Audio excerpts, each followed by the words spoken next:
Everyone. तो अब हम पाठ 1 मतलब हमारा टॉपिक नंबर 1 भाषा, लिपि और व्याकरण के बारे में समझेंगे, जो क्लास 8th ग्रामर का टॉपिक है, हिंदी ग्रामर का।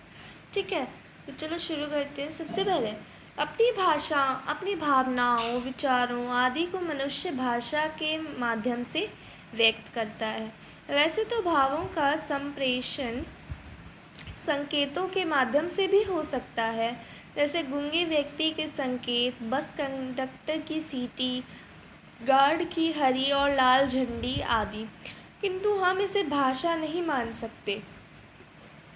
मानव मुख से उच्चारित ध्वनियों का सार्थक संयोजन ही भाषा का आधार बनता है, जिनके द्वारा वह अपने भावों और विचारों का आदान प्रदान करता है।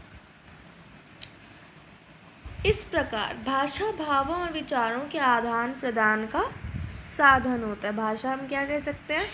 भावों और विचारों के आदान प्रदान का साधन को हम भाषा कहते हैं।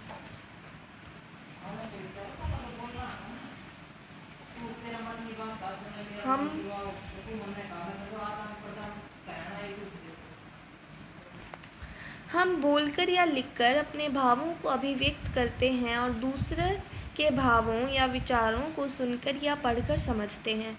इसी से भाषा के दो रूप हैं, मौखिक भाषा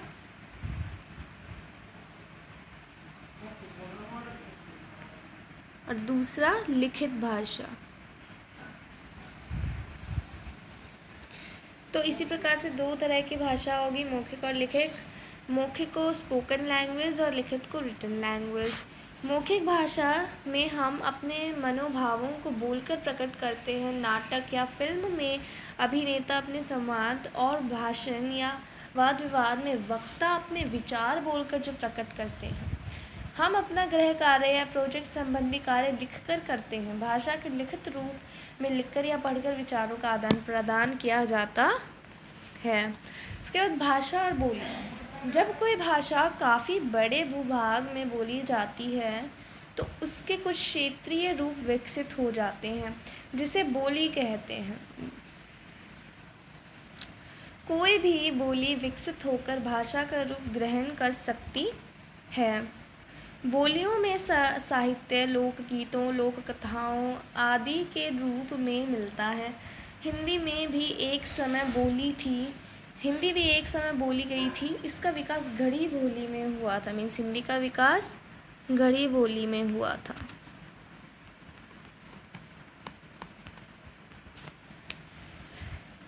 मध्यकाल में अवधी, ब्रज, मिथिली आदि बोलियों साहित्य में प्रयुक्त होकर भाषाएं बन गई। अवधी में तुलसीदास ने रामचरितमानस लिखा। ब्रज में कृष्ण भक्ति साहित्य लिखा गया और मिथिली में विद्यापति जैसे महान कवि ने रचनाएं की। बोली को भाषा के सीमित प्रयोग वाला क्षेत्रीय रूप माना जा सकता है। आमतौर पर बोली का स्वरूप मानक नहीं होता, जबकि भाषा का स्वरूप मानक होता है। बोली का अधिकांश साहित्य मौखिक होता है, जबकि भाषा का साहित्य लिखित। भाषा में वैज्ञानिक और तकनीकी साहित्य भी उपलब्ध होता है। बोली में इस प्रकार का साहित्य नहीं मिलता। अब भारतीय भाषाएं और हिंदी। भारत में अनेक भाषाएं बोली जाती हैं। हिंदी भारत में सबसे अधिक बोली और समझी जाने वाली भाषा है। हिंदी भारत में शिक्षा, प्रशासन, संचार का माध्यम है। महात्मा गांधी, सुभाष चंद्र बोस, बाल गंगाधर तिलक जैसे स्वतंत्र सेनानियों ने इसे राष्ट्रभाषा का गौरव भी प्रदान किया है। 14 सितंबर 1949 को हिंदी को संविधान में संघ की राजभाषा का दर्जा दिया गया। इसलिए हर साल 14 सितंबर को हिंदी दिवस के रूप में भी बनाया जाता है। देखो ये यहाँ पर है।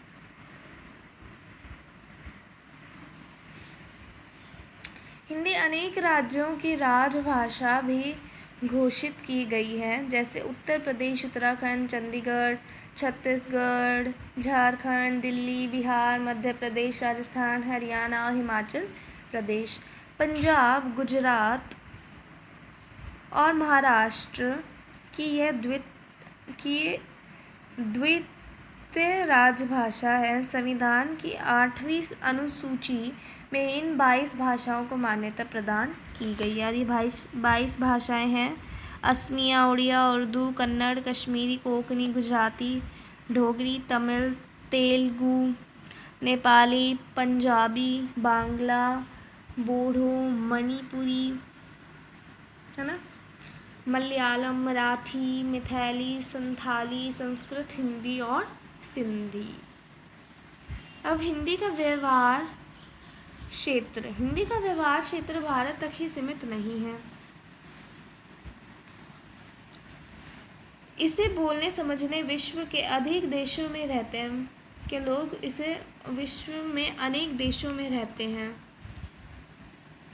भारत के पड़ोसी देशों नेपाल, बांग्लादेश, श्रीलंका, जैसे अफगानिस्तान तथा गाड़ी के देशों बोलने और समझने वाले बड़ी संख्या में मिल जाते हैं। विश्व के 150 से भी अधिक विश्वविद्यालयों में हिंदी पढ़ाई जाती है। विदेशों में हिंदी की अनेक पत्र पत्रिकाएं प्रकाशित होती हैं। हजारों विदेशी हिंदी सीखने के लिए हर साल भारत आते हैं। अब हिंदी को संयुक्त राष्ट्र संघ की भाषा बनाने के प्रयास किए जा रहे हैं। हिंदी अब भारत और भारतीयता की पहचान बनती जा रही है। लिपि। अब देखो लिपि। हमने जाना कि भाषा के 2 रूप होते हैं, लिखित और मौखिक। अब प्रत्येक ध्वनि जो हम बोलते हैं उसे लिखने के लिए चिन्हों की आवश्यकता होती है। इन्हीं चिन्हों को वर्ण कहा जाता है। ध्वनियों के लिखित रूप को वर्ण कहते हैं और यही है लिपि चिन्ह यानी कि लिपि। अब देखिए यहाँ पर है, ध्वनियों को लिखने के लिए जिन चिन्हों का प्रयोग किया जाता है वही लिपि है। ठीक है। प्रत्येक भाषा की अपनी लिपि होती है। जैसे हिंदी की लिपि देवनागरी है, जिसमें संस्कृत, हिंदी, मराठी, कोंकणी, नेपाली, मैथिली आदि भाषाएं लिखी जाती हैं। इसे नागरी लिपि भी कहा जाता है। देवनागरी लिपि प्राचीन ब्राह्मी लिपि से विकसित हुई मानी जाती है। भारत के विभिन्न प्रदेशों क्षेत्रों में विभिन्न भाषाएं और लिपियां प्रचलित हैं। निम्न तालिका देखें। राज्य क्षेत्र। असम की भाषा असमिया और लिपि असमी। आंध्र प्रदेश तेलुगु। उड़ीसा उड़िया। जम्मू व कश्मीर उर्दू फारसी। कोंकण कोंकणी देवनागरी। केरल मलयालम। बंगाल बांग्ला बंगाली। पंजाब पंजाबी गुरुमुखी। तमिलनाडु तमिल। कर्नाटक कन्नड़। हम जानते हैं कि अंग्रेज़ी एक विश्व भाषा है।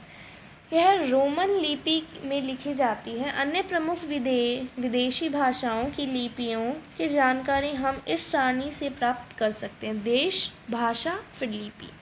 चीन मंदारिन चीनी। जापान जापानी। यूके अंग्रेज़ी रोमन। ऑस्ट्रेलिया अंग्रेज़ी Roman. Germany German Roman. France फ्रांसीसी रोमन। इटली इतावली रोमन। Spain Spanish Roman. मध्य पूर्व के देश अरबी। ईरान फारसी। रूस रूसी सिरिलिक। व्याकरण। भाषा के शुद्ध व्यवहार के लिए हमें भाषा के नियमों को जानने की आवश्यकता होती है। इन नियमों की जानकारी हमें व्याकरण से मिलती है। प्रयोग के स्तर पर भाषा की मूलभूत इकाई वाक्य होती है। व्याकरण हमें वाक्यों के गठन के संबंध में पदों तथा पदबंधों की जानकारी देता है। व्याकरण के नियमों की जानकारी हमें अशुद्धियों के प्रति जागरूक करती है और हम भाषा की प्रकृति को पहचान सकते हैं। इस प्रकार जैसे व्याकरण हमें भाषा के शुद्ध रूप का ज्ञान कराता है। अब व्याकरण के विभाग। व्याकरण के 3 मुख्य विभाग हैं। वर्ण विचार। इसमें वर्णों के आकार, उच्चारण, भेद आदि के संबंध में विचार किया जाता है। वर्णों से मिलकर शब्द बनते हैं।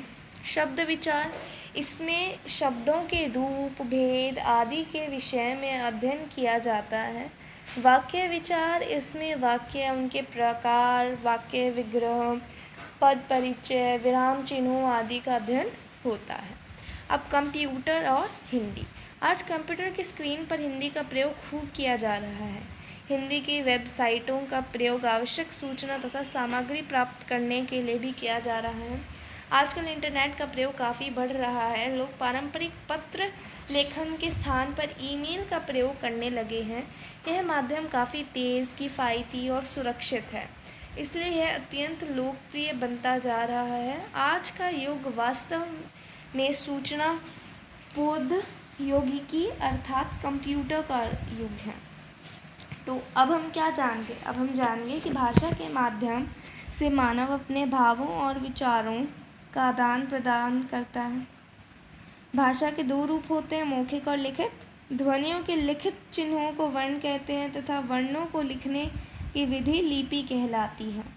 भाषा में अनेक भाषाएं और अनेक लिपियों का प्रयोग किया जाता है। हिंदी देवनागरी लिपि में लिखी जाती है। भाषा के क्षेत्रीय रूप को बोली कहते हैं। 14 सितंबर 1949 को भारतीय संविधान में हिंदी को राजभाषा घोषित किया गया। संविधान में 22 भाषाओं को मान्यता दी गई है। व्याकरण के द्वारा हम जान गए कि प्रकृति को समझकर उसका शुद्ध प्रयोग करना सीखते हैं। कंप्यूटर के बढ़ते प्रयोग के कारण इंटरनेट का प्रयोग बढ़ रहा है। इससे सूचनाओं का आदान प्रदान बहुत आसान हो गया। आजकल हिंदी में ईमेल करना संभव हो गया है। ठीक है, तो ये था हमारा टॉपिक भाषा, लिपि और व्याकरण। Thank you. अब हम नेक्स्ट टॉपिक पे मिलेंगे, वर्ण विचार पे। Thank you.